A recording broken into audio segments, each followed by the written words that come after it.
Hello, J. Cooper here, formerly Benjamin J. Cooper. This is a video about Zimbabwe during a collapse and all the interesting offers I got.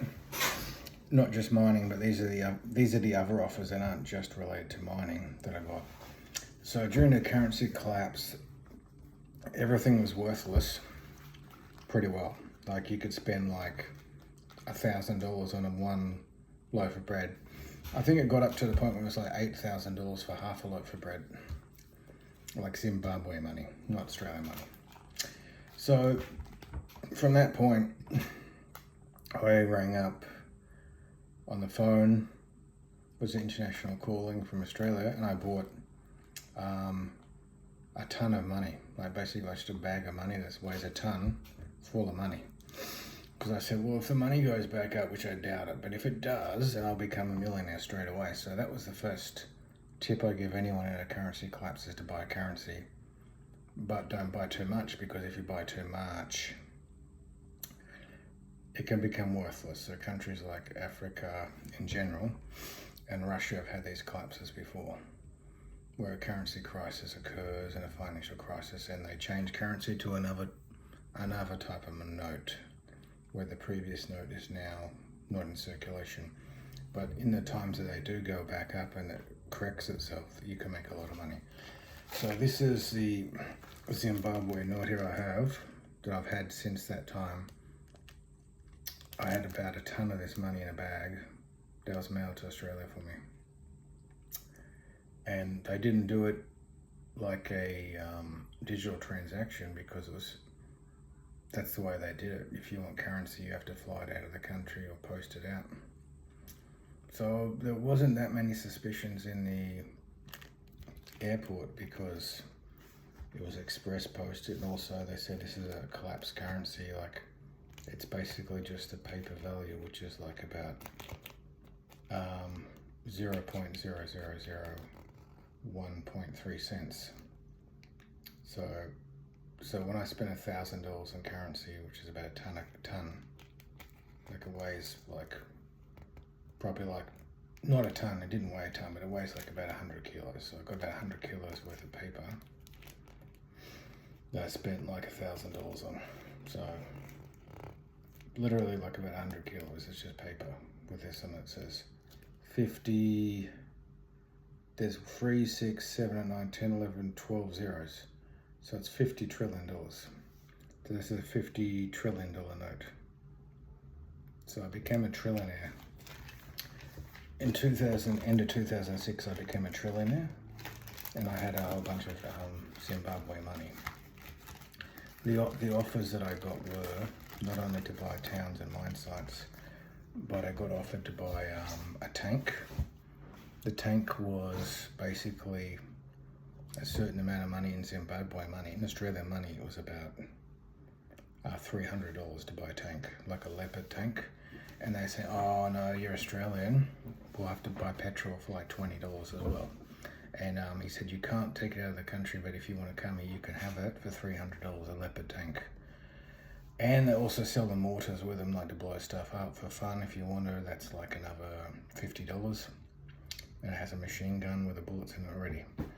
And they said, if you want your own private soldier, we will do it for basically like, it's like 2 cents a day, Australian. You can have your own private soldier, and you just have to give them a shelter, like, you know, like a sleeping bag or something. And they said, if you want your own private army when you come here, that's cool, we'll make you a general, you're General Cooper. So they call me General Cooper, and I said, no, Captain, thanks. Captain, General, fine. So Captain Cooper, you can have like 100 men in your charge, armed men with machine guns, for the price of about $1,000 every 3 months. I said, okay, fine, 100 men for $1,000 every 3 months, that's a very good deal. Like, if I actually come there, I might need these things, because the money's worthless. But it's like a trade and barter thing, when the currency has to go back up. They need food. The food's very expensive, some people can't afford it. So they started to take stuff from farms, buy them, barter. They say, like, I'll give you 1 chicken and you give me petrol for my car. I got offered like cars, like really nice cars, like big 4-wheel drives for like about $5 Australian. These are all the things I could have bought to get more money too for when the currency comes back. It's like 3 months, 6 months or longer before they corrected these things in the market. It was at some point, some towns around there were affected for almost 2 years. So it's like living with no Centrelink or no pension for people that don't work, and having everything collapse with lack of food, lack of financial support. So these are interesting offers, rocket launches, things like this, but the main things I was interested in were land and businesses, the gold, the cars, the private escorts for security, housing and stuff. But I said if I buy housing on a collapse, it could be pretty dangerous. I didn't really feel like it was dangerous, but it could be dangerous. You know, that's why if I go there, I would have private guards, private escorts which drive me out of the town into the main hotels, which are all guarded with guards. If I want to stay in town, they have to have my private guards. I have a lot of connections and stuff to people, but I still have to have private guards. And they still have the places where you go to sell the gold. So you go there on foot, and you say, like, I've got this big rock, like the size of my hand, I just pull this out of the ground. It's worth, in Australia, at the time, it would be worth like maybe like $400, a big block like that. Now it's worth like about $30,000 or something. So I say, okay, $400 AU. We'll take $50 off that, or like $10 off it. It's like $10 or $5 for them in their currency. If the currency is worthless, what they'll do is they'll just like use the gold to buy them some food. So they'll just chip off a little bit of gold for themselves to buy food and to barter with, and then I'll take the cash straight onto the digital currency into my bank account in Australia. That's how it works.